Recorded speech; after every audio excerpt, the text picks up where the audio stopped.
I never thought I'd be sitting in front of a dating app at my age. 62 years old, with reading glasses perched on the end of my nose, swiping through profiles like some teenager. But life has a way of bringing you to places you never expected. After Elaine passed away 3 years ago, the house in our quiet Boston suburb became too silent, too empty. Our 3-bedroom colonial that once echoed with laughter and arguments and the everyday noise of family life had become a mausoleum of memories. "Dad, you need to get out more," my daughter Rebecca would say during her monthly visits. She'd fly in from Chicago, where she worked as a high school English teacher, bringing a whirlwind of energy for the weekend before disappearing again, leaving me in the silence. My son Michael lived closer, in Providence, but with 3 kids of his own and a demanding job at a law firm, his visits were brief and infrequent. I'd worked for 40 years as a general contractor, building other people's dreams while slowly constructing my own. Elaine and I had started with nothing, literally nothing. We'd met in college, both of us working our way through school. I dropped out in my 3rd year when her unexpected pregnancy with Rebecca meant I needed a full-time job immediately. Construction paid better than the campus bookstore, and I discovered I had a talent for it. The early years were lean. We lived in a 1-bedroom apartment where Rebecca slept in a bassinet beside our bed. I worked 14-hour days, coming home with my body aching but my wallet a little fuller. Elaine finished her degree, taking night classes while I watched Rebecca. Then Michael came along 2 years later, and our tiny apartment felt like it was bursting at the seams.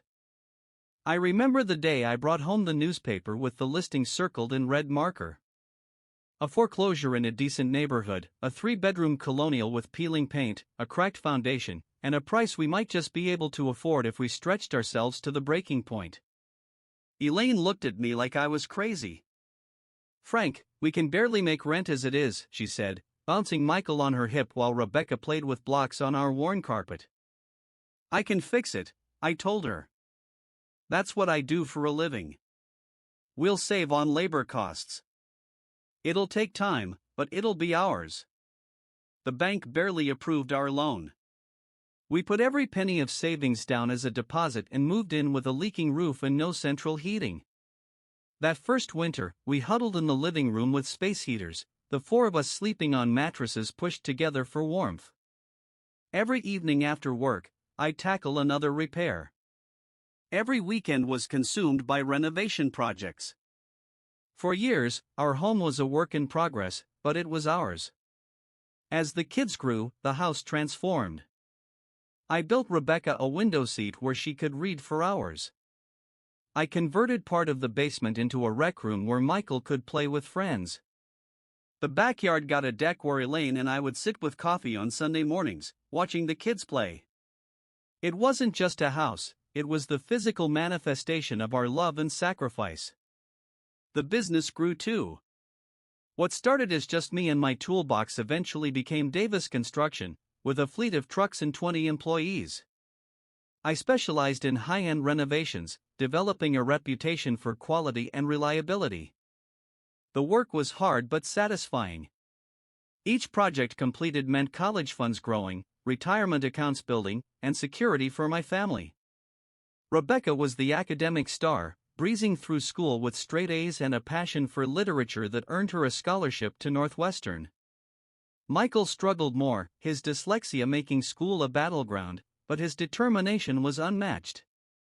What he lacked in natural academic ability, he made up for in sheer persistence. He worked twice as hard as everyone else and got into Brown, where he discovered his aptitude for law. Elaine and I watched them grow, launch, and build their own lives with a mixture of pride and wistfulness. The house grew quieter. We started traveling, weekend trips to Vermont, a cruise to Alaska, 2 weeks in Italy for our 30th anniversary. We began planning what retirement might look like. Maybe a smaller place, possibly somewhere warmer. Then came the diagnosis. Pancreatic cancer, already stage 4 by the time Elaine's persistent back pain drove her to the doctor. 6 months, they said. She got 4. I watched my vibrant, book-loving, garden-tending wife wither away in our bedroom, surrounded by the life we'd built together. The hospice nurses were angels, but they couldn't stop the inevitable. Elaine died on a Tuesday morning in October, while I held her hand and the maple tree outside our window blazed bright red, her favorite season putting on a final show. After the funeral, Rebecca flew back to Chicago, and Michael returned to his family in Providence. I was alone in the house that had never been silent in all the decades we'd owned it. The creaking of the old wooden floors seemed deafening at night. I'd find myself talking out loud to Elaine, asking her where she'd put things or what she thought about the news. A year passed in a fog. I retired, selling the business to my foreman at a price that was probably too generous. The days stretched out endlessly. I tried volunteering at a local homeless shelter, took a woodworking class, joined a widower's support group that met at the community center on Thursday evenings. Nothing filled the void. "Dad, you need to try dating," Rebecca insisted during one of our weekly phone calls. "At my age? Don't be ridiculous," I said. "You're only 62, not 92. You could have decades ahead of you. Do you really want to spend them alone?" I didn't have an answer for that. Which is how I found myself downloading a dating app called Silver Connections that supposedly catered to the over 50 crowd. The process of creating a profile was excruciating. What photos should I use? The most recent one showed a gray-haired man with deep lines around his eyes and mouth that hadn't been there in earlier pictures. Should I mention being a widower immediately, or would that seem like I was playing for sympathy? What hobby should I list when most of my adult life had been consumed by work and family? In the end, I kept it simple. Frank Davis, 62, retired contractor, widower. Enjoys woodworking, hiking, and good conversation. Looking for companionship. I added a photo Rebecca had taken of me at Christmas and one from a fishing trip with my grandson last summer.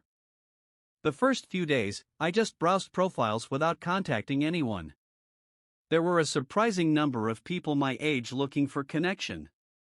Women who had lost spouses, gone through divorces, or never married. Their profiles spoke of grandchildren, travel ambitions, book clubs, and volunteer work. It was strange seeing dating distilled into these brief digital snapshots.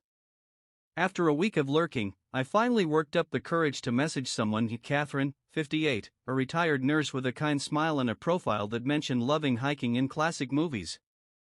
I spent an embarrassing amount of time crafting my first message, trying to sound friendly but not desperate, interested but not pushy. "Hi Catherine, I noticed we both enjoy hiking. Do you have a favorite trail in the area?" Simple, direct, not too personal. I hit send and immediately regretted it. Too bland? Too forward? But within an hour, she responded, and we began a pleasant conversation about local conservation areas and the best seasons for hiking different trails. It felt awkward but also nice to connect with someone new. Over the next few weeks, I messaged with several women. Some conversations fizzled after a few exchanges. Others developed into longer discussions but didn't seem to be building toward anything. I went on one coffee date with a retired librarian named Margaret, but although the conversation was pleasant, there was no spark on either side. Then I received a message from Lauren Miller. Her profile picture showed a woman with shoulder-length brown hair streaked with gray, laughing with her head thrown back.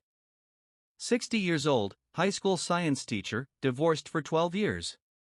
Loves gardening, traveling, and trying new restaurants. "I notice you were a contractor," her message read. "I'm in desperate need of someone who knows how to fix a leaky faucet without charging me $200. Coffee in exchange for advice?" It made me laugh, the first genuine laugh I'd had in weeks. I replied immediately. "As long as you don't expect me to actually fix it. I'm retired for a reason. But I can tell you how to fix it yourself, or at least how not to get overcharged." Coffee sounds great. We arranged to meet at a cafe in Lexington, halfway between my suburb and hers. I arrived 15 minutes early, nervous in a way I hadn't been since asking Elaine to marry me nearly 40 years earlier. I chose a table by the window and ordered a black coffee, then spent the time alternating between watching the door and pretending to be deeply interested in the newspaper I'd brought as a prop. When she walked in, I recognized her immediately from her profile picture. In person, she was slender and moved with an easy grace. She wore jeans, ankle boots, and a deep blue sweater that brought out the color of her eyes. I stood as she approached the table, my palms embarrassingly sweaty. "Frank?" she asked with a smile. "That's me. Lauren? It's nice to meet you." We shook hands, and she sat across from me. Up close, I could see the fine lines around her eyes and the natural silver in her hair that her profile picture had hidden. She was beautiful in the way that only comes with having lived a full life, confident, unaffected, at ease in her own skin. "I hope you haven't been waiting long," she said, unwinding a scarf from around her neck. "Not at all. Just got here myself," I lied. She ordered a latte, and we fell into conversation that flowed surprisingly easily. She told me about her teaching career, 30 years teaching chemistry and physics at a public high school in Watertown. I shared stories about some of the more disastrous renovation projects I'd encountered. We discovered a shared love of old movies and Anthony Bourdain's travel shows. 2 hours passed in what felt like minutes. When she looked at her watch and mentioned having papers to grade, I felt a pang of disappointment. "This was nice," I said as we stood outside the cafe in the crisp fall air. "Would you like to do it again sometime?" "I'd like that," she replied. "And you still owe me faucet advice." We set up another meeting for the following weekend, dinner this time, at an Italian restaurant she recommended. As I drove home, I realized I was smiling. For the first time since Elaine died, I felt a flicker of something that might have been happiness. The second date went even better than the first. Lauren was funny and smart, passionate about education and her students. She told me about growing up in Western Massachusetts, the daughter of a college professor and a nurse. Her marriage had ended when her husband left her for a younger colleague, but she spoke about it without bitterness, just as a chapter of her life that had closed. "It was hard at first," she admitted over tiramisu we were sharing for dessert. "After 20 years together, suddenly being alone. But eventually, I realized I was happier on my own than I had been in the last years of my marriage." "I can't imagine choosing to leave Elaine," I said, then immediately worried I'd made things awkward by bringing up my late wife. But Lauren just nodded. "Different relationships end for different reasons," she said. "I'm sorry about your wife. Rebecca mentioned she passed away a few years ago." I nearly choked on my espresso. "You know Rebecca?" Lauren looked confused for a moment, then her eyes widened. "Rebecca Davis? She's your daughter?" "Yes." "How do you know her?" "I teach at Northside High in Chicago. Rebecca joined our English department last year. We're colleagues." She set down her fork slowly. "I had no idea when we matched online. Davis is such a common name, and she's mentioned her father lives in Massachusetts, but I never made the connection." The world suddenly felt very small. "That's quite a coincidence." "It is," Lauren agreed, looking thoughtful. "Should we? I mean, does this make things awkward?" I considered it for a moment. "I don't see why it should. You're both adults with separate professional lives. Unless you think Rebecca would be uncomfortable? I don't know. I'd like to think she'd be happy for both of us to find some companionship, but workplace relationships can get complicated, even indirectly." We finished our dessert, the mood slightly dampened by this revelation. As I drove Lauren home, we agreed to continue seeing each other but to mention the connection to Rebecca soon, to avoid any potential awkwardness if she found out another way. I called Rebecca the next day, uncharacteristically nervous about talking to my own daughter. "Dad, I was just about to call you. How are things?" "Good, actually. I wanted to talk to you about something." I cleared my throat.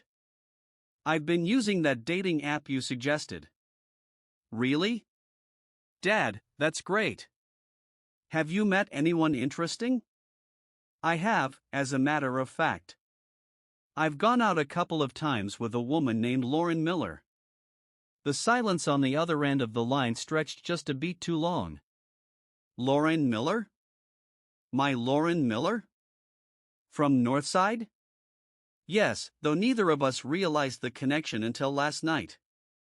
It's a complete coincidence, we matched online before either of us knew you were the link. Another long pause. Wow. That's unexpected.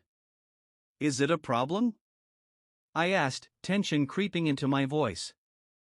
We both thought we should tell you right away. No, it's not a problem exactly. It's just weird, you know?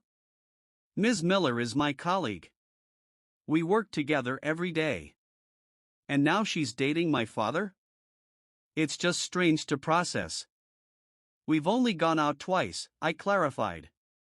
It's very casual at this point. Right. Of course. Rebecca's voice had taken on an odd, tight quality I couldn't quite interpret.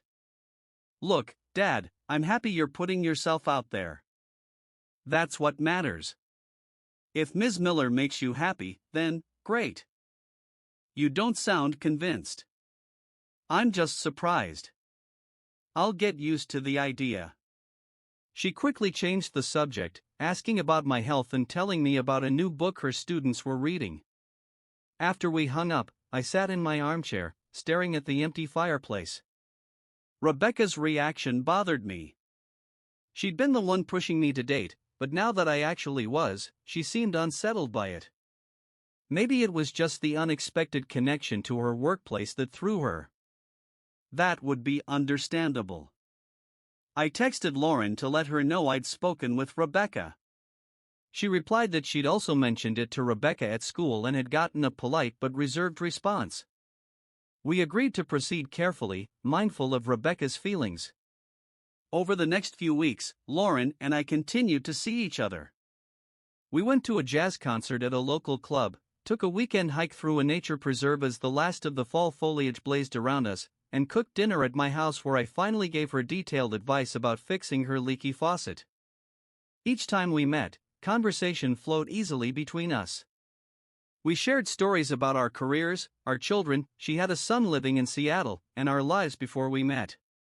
I found myself looking forward to our time together, planning what restaurants to try or which movies she might enjoy. For the first time since Elaine died, the house didn't feel quite so empty when I returned to it.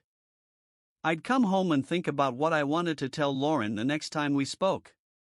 Meanwhile, my weekly calls with Rebecca grew increasingly strained. She'd ask brief, perfunctory questions about Lauren before changing the subject.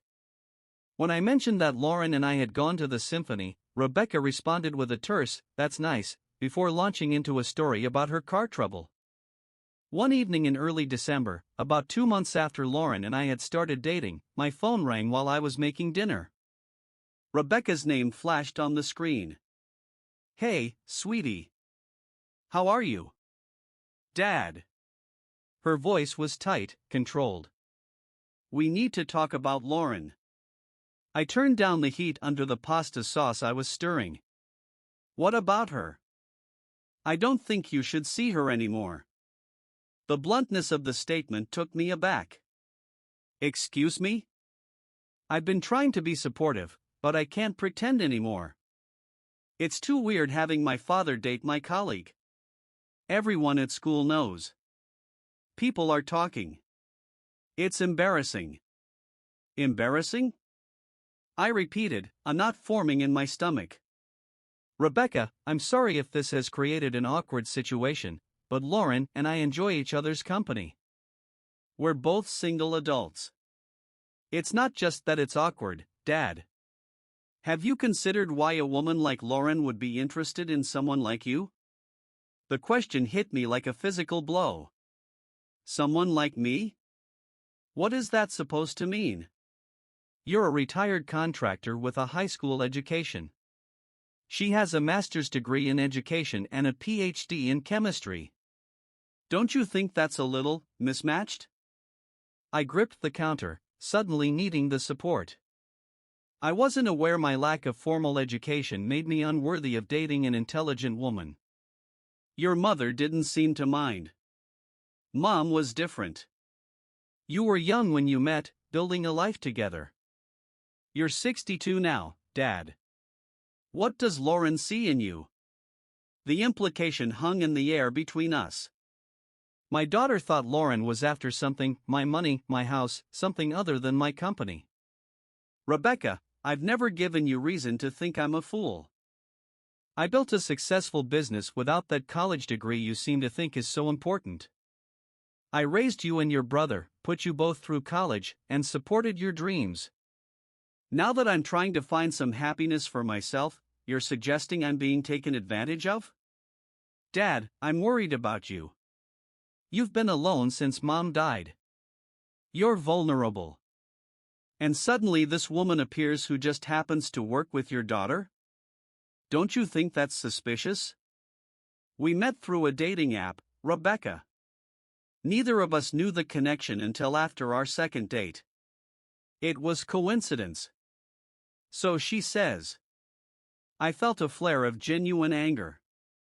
Are you calling Lauren a liar? Based on what evidence? Call it intuition. Something doesn't feel right about this. Your intuition. I took a deep breath, trying to calm myself. Rebecca, I appreciate that you care about me. But I'm still capable of making my own decisions about who I spend time with. Get off that stupid dating app, she suddenly shouted, her composure breaking. She found out you were my father before you even met. She's been asking questions about you at school for months. I stood in stunned silence, the sauce on the stove now burning unattended. What are you talking about? Lauren knew exactly who you were when she matched with you online. She's been asking me about my family situation since I started working there. Where you live, if you were dating anyone, if you were financially comfortable in retirement. I thought she was just being friendly, taking an interest in a new colleague. But she was gathering information. That's a serious accusation, Rebecca. Do you have any proof? Another teacher overheard her talking on the phone about finding a perfect Mark, a retired widower with a paid-off house and grown kids. The timing matches exactly when you two started dating. I felt sick. Could it be true? I'd known Lauren for only a short time, but nothing about her had triggered suspicion. She'd never asked about my financial situation.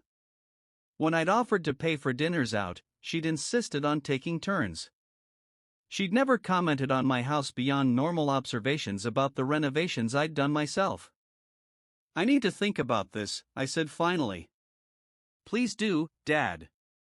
I'm worried about you. I never should have pushed you to start dating. I just wanted you to be less lonely, not to become a target. After we hung up, I stood in my kitchen, the burned sauce forgotten. Rebecca's words echoed in my head. Had I been naive? Was I so desperate for connection that I'd missed warning signs? Or was my daughter overreacting to a situation that made her uncomfortable for other reasons? I called Lauren and canceled our plans for the weekend, claiming a migraine. She sounded genuinely disappointed and offered to bring over soup and keep me company, which I declined. If she was running some kind of scam, she was very convincing. The next day, I did something I'm not proud of. I drove to Watertown and parked near the address Lauren had given me. It was a modest condominium in a well-maintained but not luxurious complex, hardly the residence of someone living large off scammed retirees. I sat in my car, feeling equal parts ridiculous and disturbed.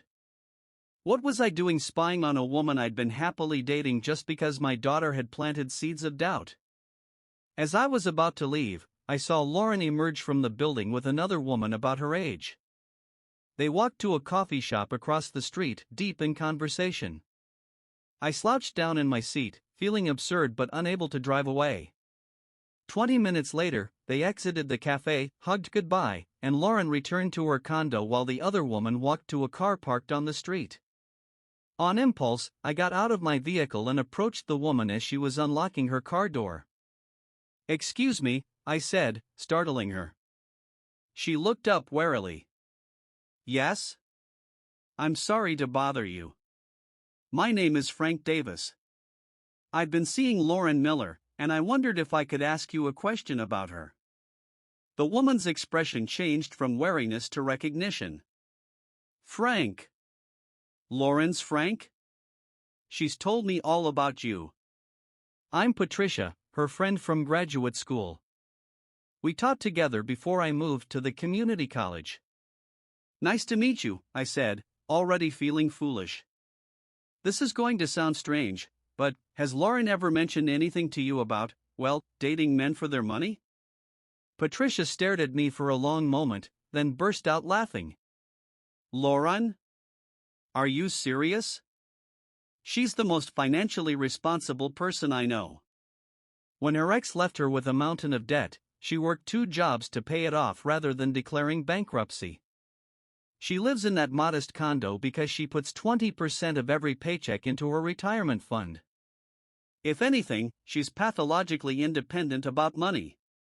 I felt a wave of relief, followed immediately by shame. "I'm sorry. That was inappropriate to ask. My daughter works with Lauren, and she's been suggesting some things that didn't seem right to me." Patricia's expression softened. "Ah, I see. Rebecca, right? Lauren's mentioned the situation is a bit awkward. Look, I've known Lauren for 30 years. She's not a gold digger or whatever you're worried about. She talks about you all the time, how much she enjoys your conversations, how refreshing it is to date someone straightforward and unpretentious after her ex." "Thank you," I said, genuinely grateful. Again, I apologize for the strange question. "It's okay. Dating at our age comes with baggage, including protective children. Just talk to Lauren directly if you have concerns. She'll appreciate the honesty." I drove home feeling both relieved and troubled. I trusted my daughter, but her accusations now seemed baseless. What was really going on? That evening, I called Michael, something I rarely did with personal matters. My son was the practical one, the attorney who dealt in facts rather than emotions. "Dad. Good to hear from you. Everything okay?" "Not exactly," I said, and proceeded to explain the situation with Lauren and Rebecca's accusations. Michael was quiet for a moment after I finished. "Have you talked to Lauren about this?" "Not yet. I wanted to get my thoughts straight first." "And you say this woman has never asked about your finances or suggested any kind of financial entanglement?" "Never. We've been taking turns paying for dates. She's never commented on the house except to compliment the woodwork I did myself." "What does your gut tell you?" I considered the question. "That Rebecca is wrong about Lauren. But I don't understand why she would make these accusations if there's nothing to them." Michael sighed. "I might have some insight there. Rebecca called me a few weeks ago, upset about you dating her colleague. But it wasn't about potential scams." "What was it about then?" "She feels replaced, Dad. She said it's only been 3 years since Mom died, and now you're moving on with someone who's going to be at family gatherings, someone who might even live in the house Mom and you built together someday. She's still grieving, and she sees your relationship with Lauren as, I don't know, a betrayal somehow." I sat heavily in my armchair, the one Elaine and I had picked out together 15 years ago. "She thinks I'm betraying your mother's memory?" "Not rationally. But grief isn't rational. And there's more to it." Michael paused.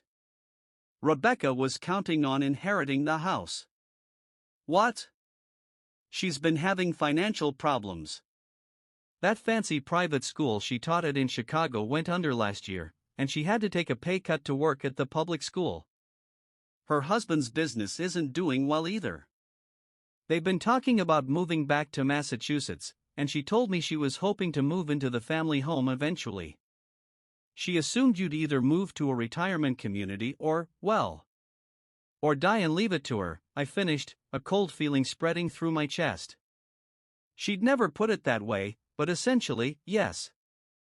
The idea of you potentially remarrying and changing your will or deciding to stay in the house with a new wife has thrown her plans into disarray. I sat in stunned silence. My daughter, my brilliant, accomplished daughter, had been counting on my death or decline to solve her financial problems. And she was willing to sabotage a relationship that was bringing me happiness to protect her inheritance. Thank you for telling me, Michael. I needed to know. What are you going to do? I'm going to talk to Lauren first. Then I'll deal with Rebecca. I called Lauren immediately and asked if I could come over. 30 minutes later, I was sitting in her neat, book-lined living room, explaining everything, Rebecca's accusations, my embarrassing surveillance, and what Michael had told me. Lauren listened without interrupting, her expression moving from shock to hurt to understanding. I'm so sorry, I said when I finished.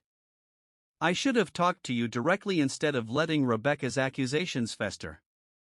I understand why you were concerned, Lauren said quietly. But Frank, I need you to know that I had no idea who you were when we matched online. Yes, Rebecca had mentioned her father was a widower in Massachusetts, but Boston is a big area. When I realized the connection, I was as surprised as you were. I believe you, I said, reaching for her hand. I've been lonely since Elaine died. My children have their own lives. The house that was once too small for our family now feels too big for just me. Meeting you has brought light back into my life, and I don't want to lose that because of Rebecca's issues. Lauren squeezed my hand. What are you going to do about Rebecca? I need to have an honest conversation with her. About her expectations, about my life now, about boundaries. I hesitated. And I think I need to talk to a lawyer about protecting my assets. That sounds wise, Lauren agreed. For what it's worth, I have my own home, my own savings, and my own retirement plan. I've never expected anything from anyone since my divorce, and I don't intend to start now. I smiled, feeling a weight lift from my shoulders. I know. That's one of the things I admire about you. The next day, I called my lawyer and made an appointment to review my will and establish a trust for my assets. Then I texted Rebecca asking when she planned to visit next. She replied that she could come the following weekend, and we arranged for her to stay at the house as usual. When Rebecca arrived on Friday evening, I hugged her warmly but noticed she seemed tense. We made small talk through dinner, catching up on her teaching and my retirement projects. It wasn't until we were having coffee in the living room that I broached the subject. Rebecca, we need to talk about Lauren, and about your expectations regarding this house. Her cup froze halfway to her lips. What do you mean? Michael told me about your financial situation and your plans to move back here eventually. I wish you had talked to me directly instead of trying to sabotage my relationship with Lauren. Her face flushed. I wasn't trying to sabotage anything. I was protecting you. No, you were protecting your inheritance. You made serious accusations against Lauren without any evidence because you're afraid my dating might change my will or prevent you from getting this house. That's not true. I genuinely believe she's taking advantage of you. Based on what, Rebecca? She's never asked about money, never commented on the house's value, never suggested I change my financial arrangements. She has her own home, her own career, her own retirement savings. The only person who's been asking about my assets is you. Rebecca set down her cup, her hands trembling slightly. You don't understand.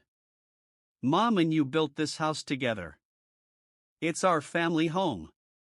The idea of someone else living here, sleeping in Mom's bedroom. My bedroom, I corrected gently. And this house represents 40 years of my hard work and sacrifice. Yes, your mother and I built it together, but she's gone, Rebecca. I'm still here, and I have a right to find happiness in whatever time I have left. Tears welled in her eyes.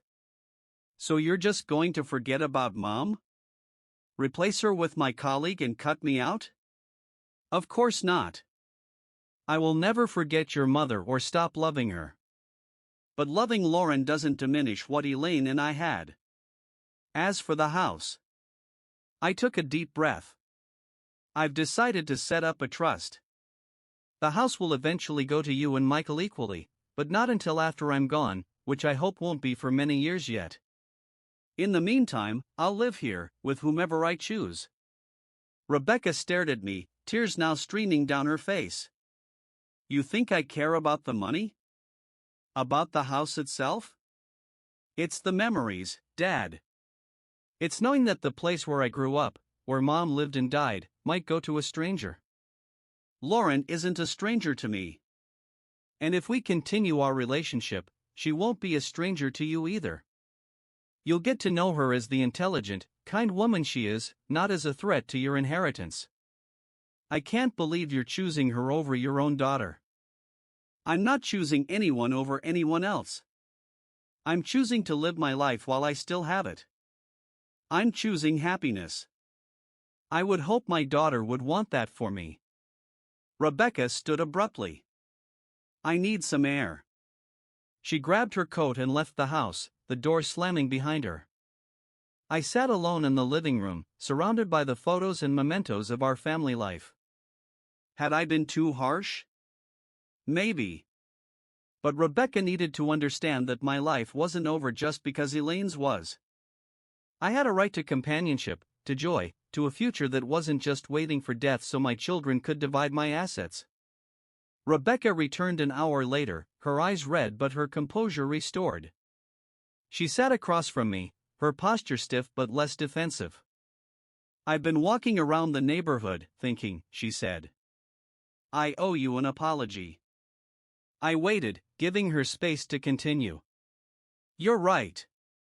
I've been focused on what I might lose rather than what you might gain. It's been hard watching you move on when I'm still grieving Mom. But that's my issue to work through, not yours. She twisted her hands in her lap. And yes, Thomas and I have been struggling financially. The idea of eventually having this house as a safety net was comforting. But I shouldn't have let that cloud my judgment about Lauren or make accusations without evidence. Thank you for being honest, I said. I understand your grief, Rebecca. I share it. Not a day goes by that I don't miss your mother. But she wouldn't want me to spend my remaining years alone, and I don't think she'd want you to resent my finding companionship either. I know, she whispered. Mom would be the first to tell me to get over myself. A small, sad smile played at her lips. She always could see through my self-righteousness. She could see through all of us, I agreed, returning the smile. Look, the house will still be here for you and Michael after I'm gone.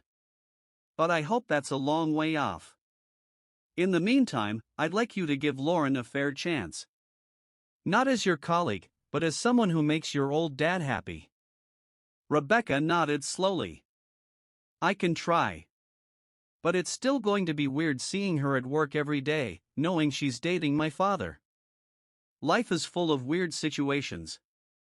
We adjust. The rest of Rebecca's visit was more relaxed. We didn't discuss Lauren or the house again, but the tension had eased.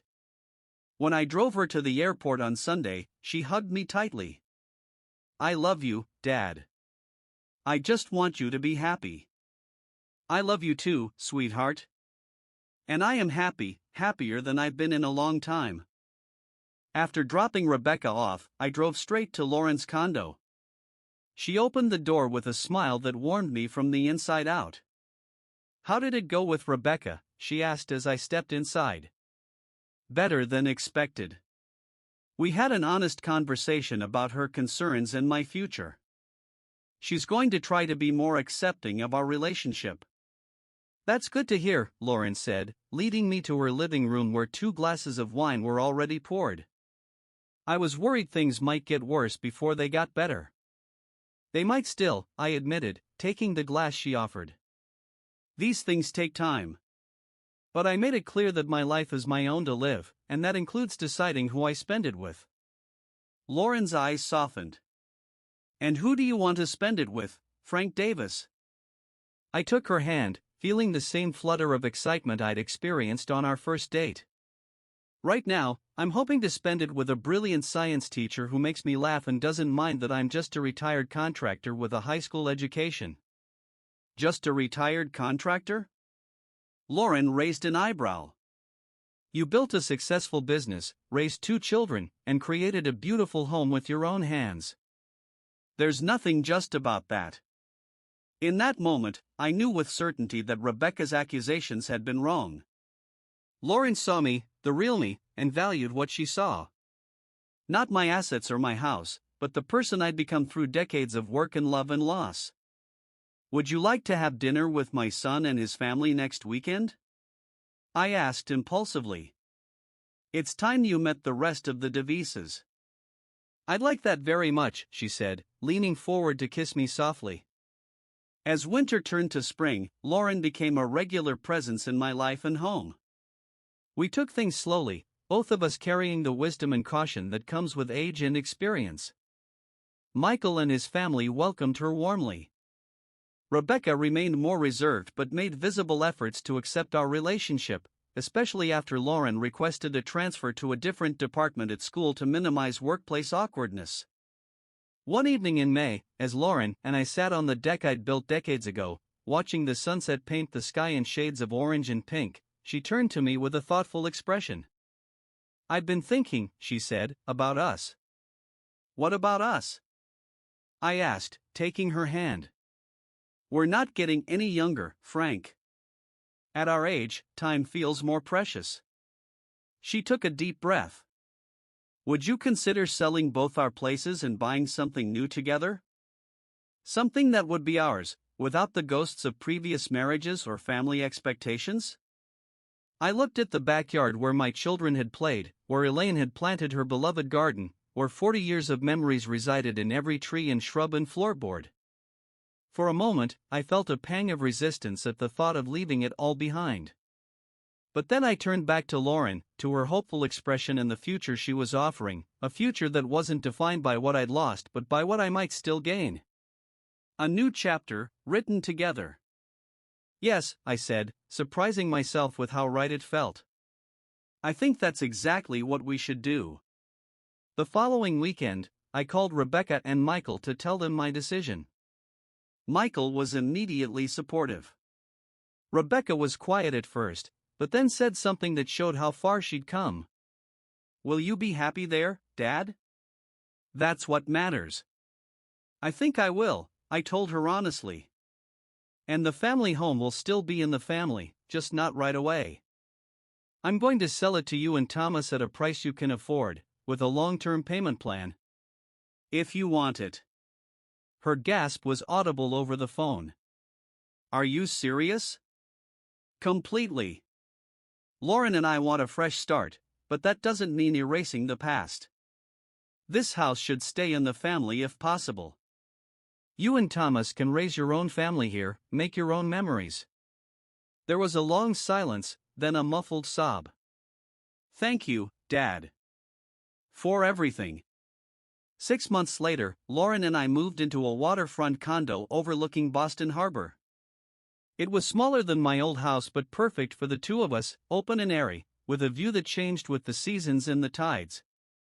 Rebecca and Thomas moved into the Colonial, bringing it full circle as they began their own journey of renovation and renewal.